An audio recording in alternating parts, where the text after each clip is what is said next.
Sound Selector, hook me up with the melody. Mr. Sound Selector, yeah, hit me with the beat, come on. In 2002, Nesian Mystik brought us their debut album, Polysaturated.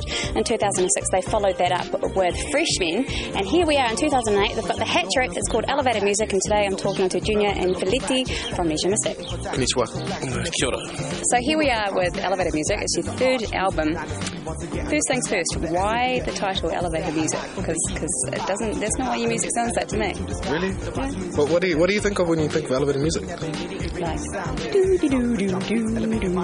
like jazz, or like really bad. That's actually something that we did think about. That was one thing we were in the elevator. It's like, man, you know, you made it when you hear your music in the elevator. Wouldn't that be cool? Or like bad. And so elevator music was something that stuck. And then we just took it to another level where we're saying now music is uplifting and positive, and it's there to take people to another level. So.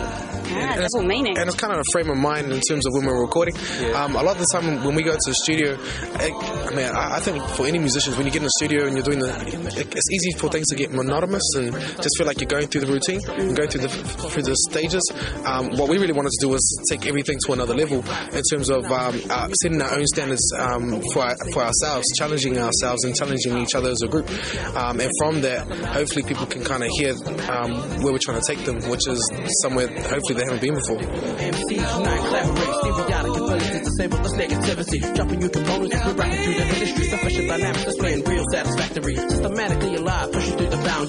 How has the approach for Elevated Music differed from your past two albums? Like how did you guys go into making this? Like what was the process? I think the first thing that was different is we actually had the name of the album before we wrote the album. Yeah.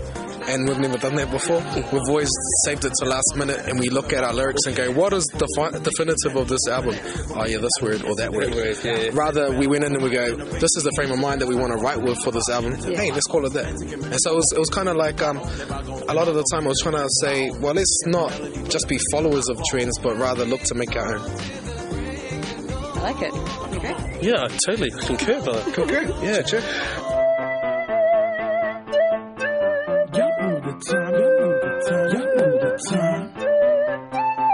It's time for Nesian 101.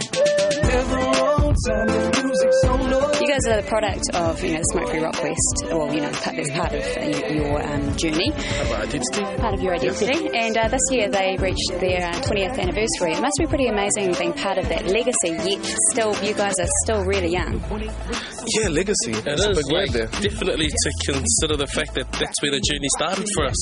And to be a part of that and to be where we are today is real humbling. And to know that it's just getting powerful, it just has a real big snowball effect. Smoke Free Rock West is just getting better and better. Writers and performers that are coming through these days are just getting a lot more sharper and on point on stage. So I remember when we first got on there, it wasn't even about performing on a stage, it was just doing the performance. Then get on stage and then think, well, I've stood here the whole performance and there's the rest of the stage. But just little things like that. And they're coming a lot more professional, so that's cool. Most of the fun actually came in the practices. It wasn't even about the performances or anything else. It was just the fun of being able to get together and try to do something together. And if you came out with something that actually was coherent and people could kind of understand that it was a song, then it was awesome. Yeah. And so, I think the other part of it is that I think it was real cool to be able to look back and see the different changes reflective of New Zealand music industry. Like, I don't know if there was a hip hop group in the first year of Rockquest. By the 10th year, which I think we were in, you guys are in the 10th year, something like that. By then, you can start to see the different influences, and hopefully we encourage some people to get involved in something which, by the name or definition, was more rocky, and kind of feel like they could bring something to the table.